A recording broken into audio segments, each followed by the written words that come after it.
Good day, grade 12s. Today we're going to be looking at a company buying back its own shares.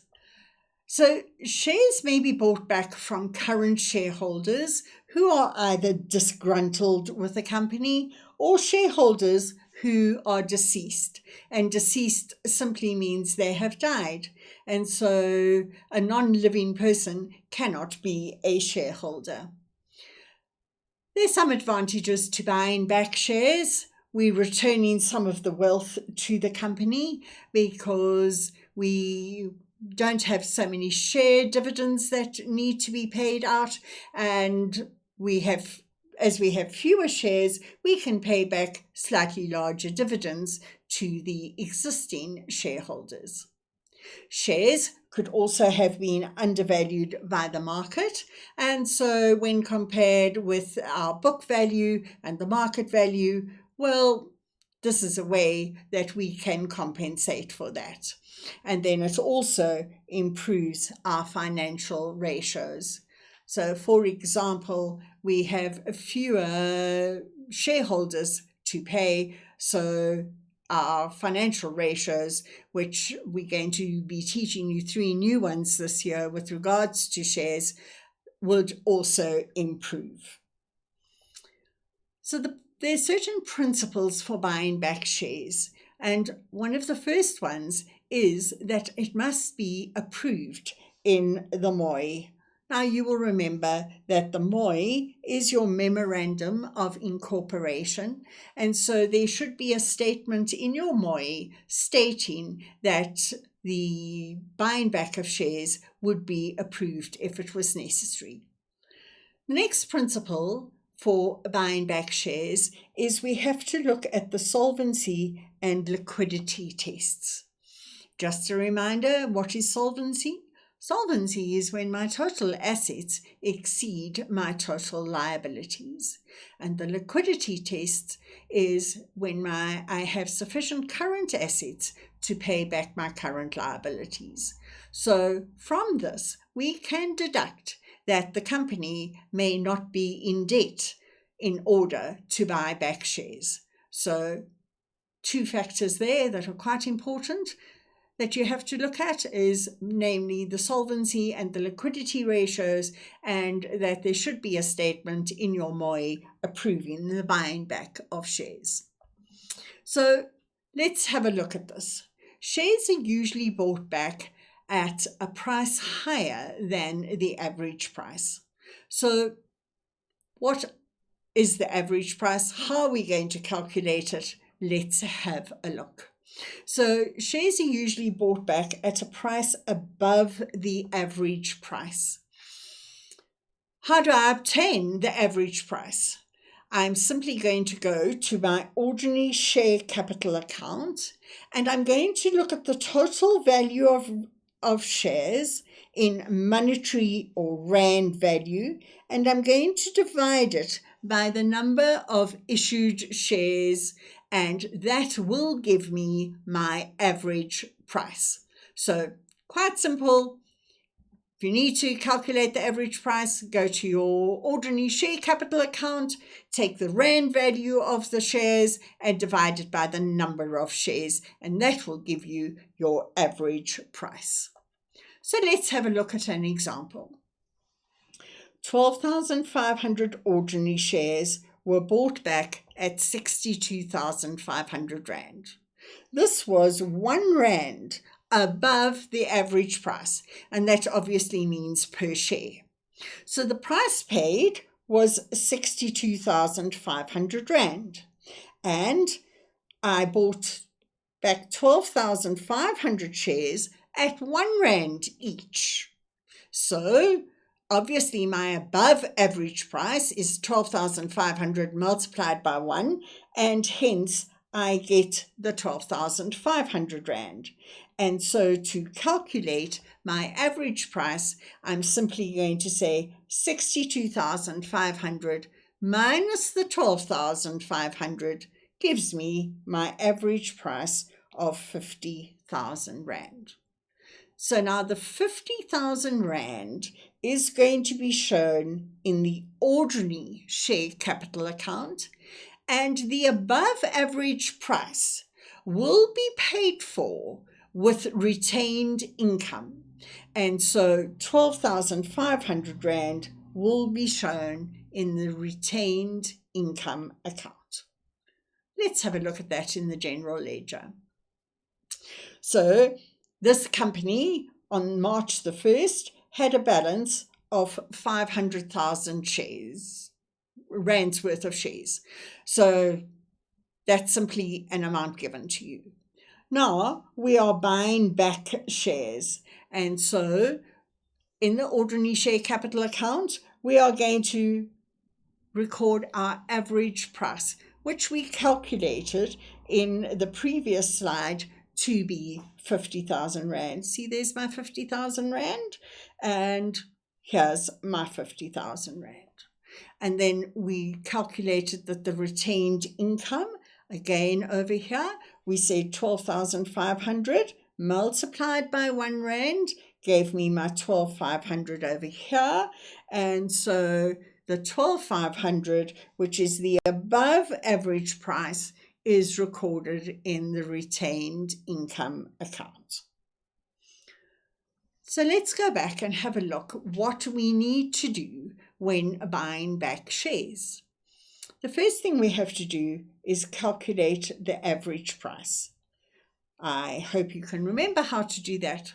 We're going to take the Rand value in the ordinary share capital account and divide it by the number of shares that have been issued, and that will give me my average price.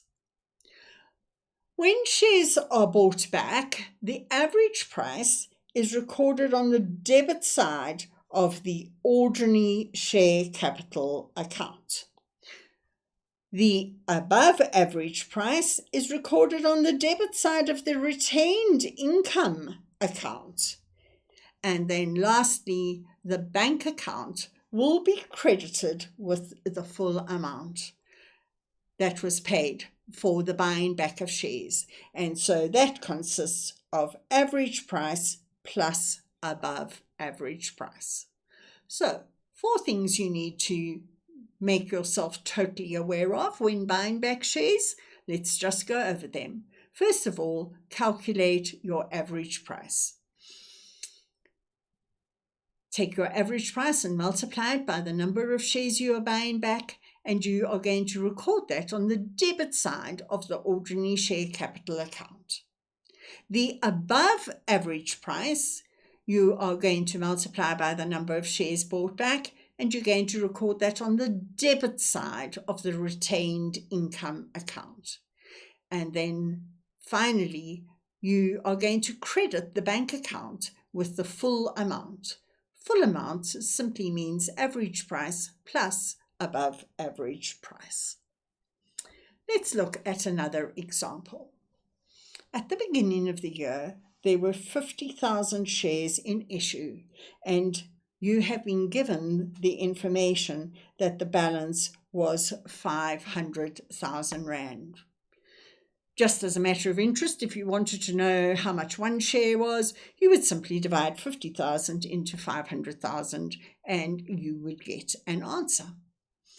Then we are told that on the 1st of September, 9,000 shares were issued.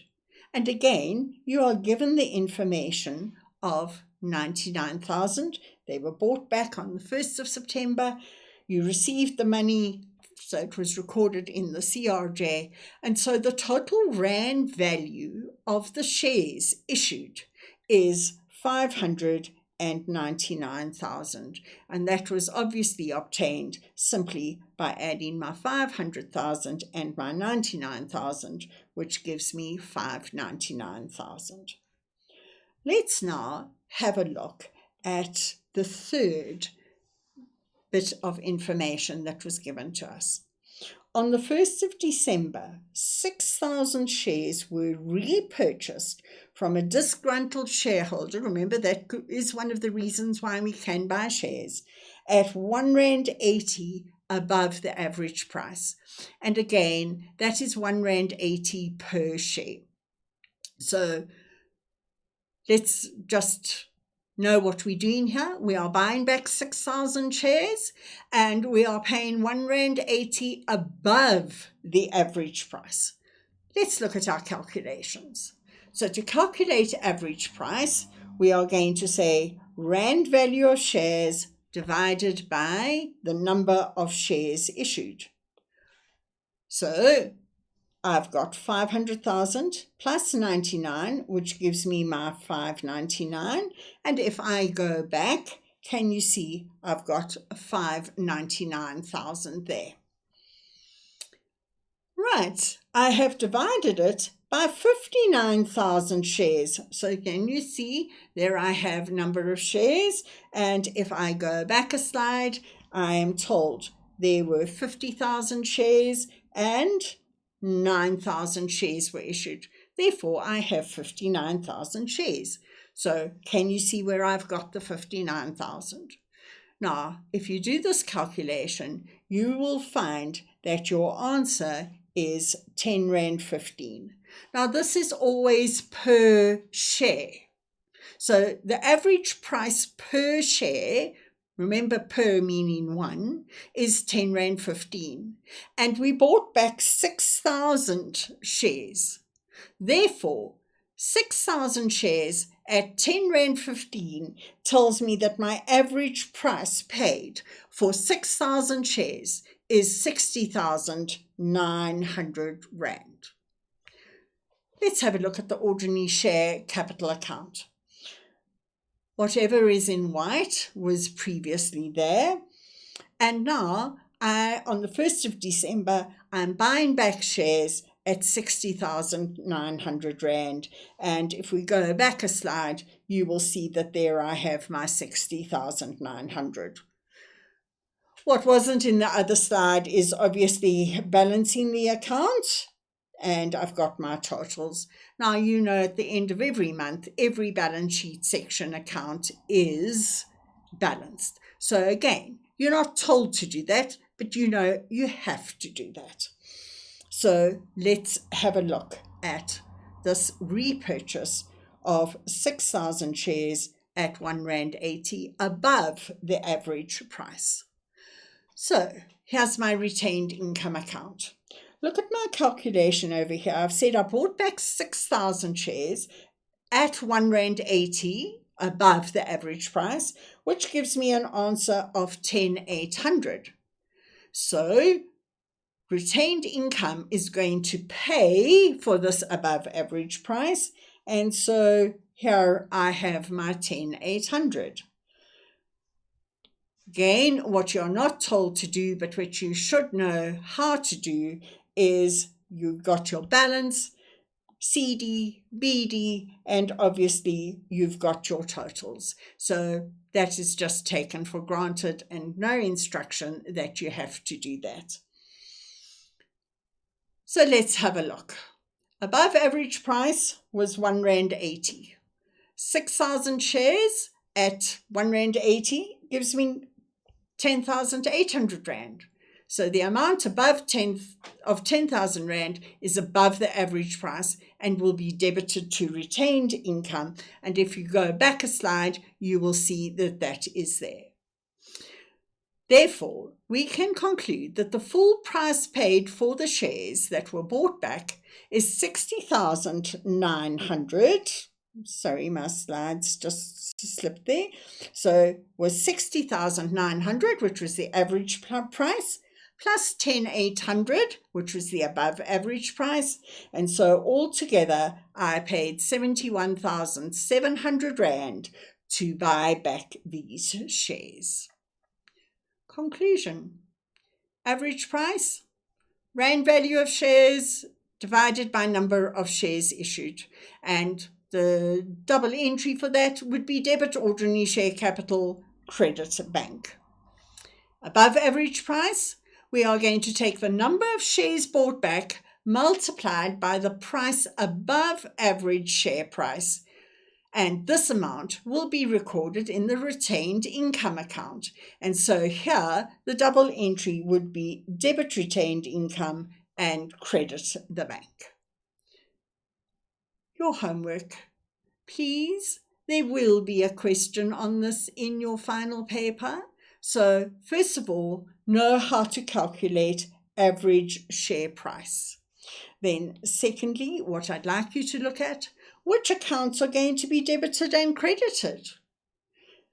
I would also like you to know what the reasons are why a buyback can occur.